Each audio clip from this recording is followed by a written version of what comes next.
Hi, I'm Rob. And I'm Rob. And this is Ask Rob and Rob.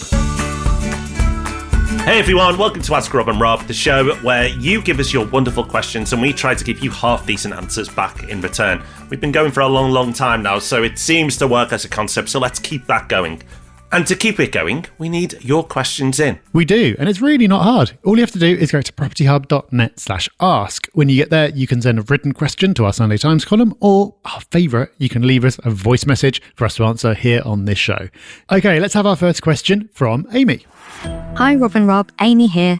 I've been an avid listener for around 10 years now, so thank you for all your fantastic tips and ideas over the years. I'd really like your thoughts on the following idea that my accountant has suggested to me. I have 4 properties in my own name and 1 in a limited company, with the aim to expand within my limited company by buying more properties very soon. I'm trying to generate as much profit within my limited company as possible so that I can expand faster. My accountant has suggested that my limited company could handle the property management of the 4 properties in my own name, charging around 12 to 15% management fees. This would certainly allow my limited company to grow funds faster, as well as the added benefit that it would reduce my own personal income and therefore personal tax liability, as I'm a higher rate taxpayer. What are your thoughts on this setup, and are there any potential issues that you foresee setting up my limited company to manage my personal portfolio? Thanks so much again for all the work that you do.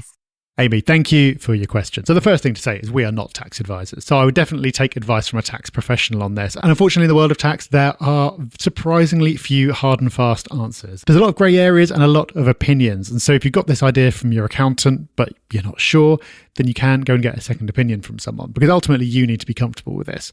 There are a few things that immediately stand out to me. So the first is that for this to work, for you to effectively charge for your own management, you'd need to be doing it. And that kind of sounds obvious, but what I mean is if you've got agents looking after your properties, then I think it'd be very hard to make a case that you should be also have your company charging money for management.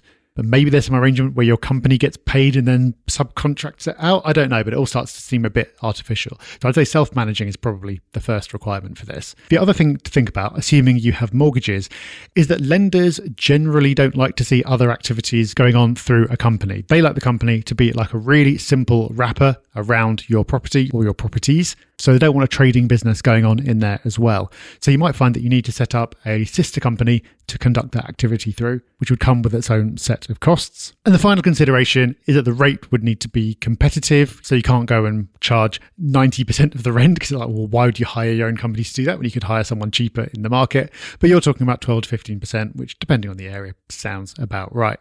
So those are my top level thoughts on it, Amy. But like I said, tax is annoyingly specific to individual situations. So is this something that people do? Yes, this is pretty well established. Is it something that you can or should do? That's a different question. So speak to your accountant about it further and go and get another opinion if you need to. Good luck, Amy. Okay, next up, we got a question in from Volodymyr. Hello, Rob and Rob. This is Volodymyr here from London. Thank you for years and tons of interesting and useful information. I'd like to ask you a question about Dubai. You are extending your interest into Dubai.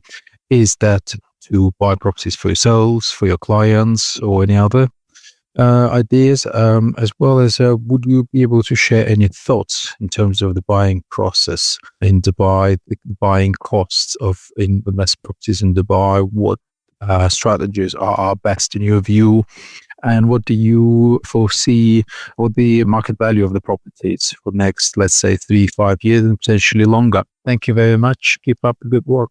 Bye. Volodymyr, thank you for your question, because it allows us to clear up a bit of confusion. A lot of people have started to think that Property Hub Invest is now selling property or doing investments in Dubai. It's not the case.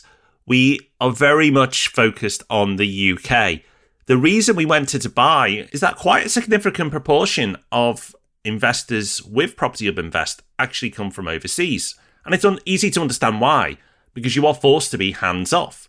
And we can offer that service to guide people through the process and help them along the way. Of course, getting great deals as well, added bonus.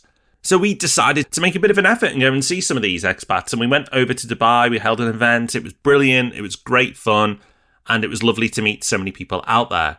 And we absolutely intend to go back out to the UAE again at some point in the future. So if you do live in that region, keep a very close eye on our emails. The best place to get notified is through Property Pulse, because we'll make the mention there first. So go to propertyhub.net/pulse for an incredible newsletter that Rob D writes with his fair hand each and every week. And of course, if you live in that region and you've not worked with Property Hub Invest, well, you can check out what we do by going to propertyhub.net/invest, if that's of interest to you there. But no plans currently to operate in the Dubai market, very much focused on the UK. And with so many people internationally wanting to buy in the UK, we thought we'd make a bit of an effort. Plus, it's nice to visit somewhere nice and warm. Well, 2 answers delivered. That is us done for today. Join us back here on Thursday for the Property Podcast. It's going to be a good one. We'll see you then. Bye-bye. Bye-bye.